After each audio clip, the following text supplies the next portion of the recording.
Hello and welcome to my video on fixing my Blue Yeti. This would probably work on the Pro as well, I just haven't got one here. So firstly you have to take off the buttons off the Blue Yeti. So I'm using tissue and pliers to try and not damage the buttons as much. After that you have to remove the 3 screws on the bottom.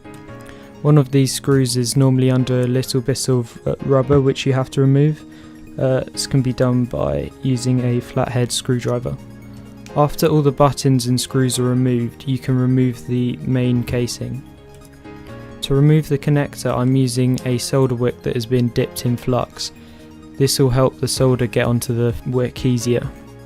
To help remove the connector, I cut the first 2 legs off with a set of pliers, and then the data connectors and the 2 back mounting points for the connector I put loads of solder on and pulled off with the help of some pliers.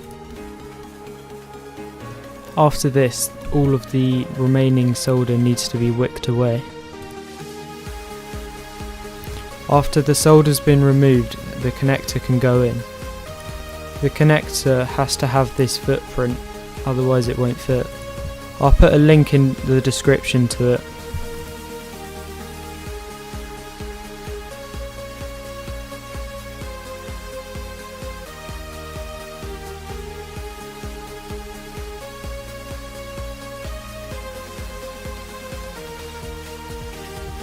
Here I'm soldering the connectors on the mounting points on opposite sides. I'm doing this to make it stronger so it stays in place without issues while I solder the rest.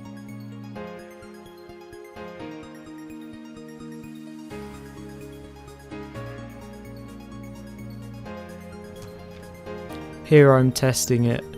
I'm only looking for a light because that's all I need to see that the connection has worked. As it's a digital signal, it will probably be okay. Here I'm just wiping off the flux residue with some rubbing alcohol and tissue paper. After that's all done, it's ready to have its case put back on. Then all that's left is to put the buttons back on. If you like this video, give it a like and get subscribed. I'm planning to do more videos like this if this one goes well.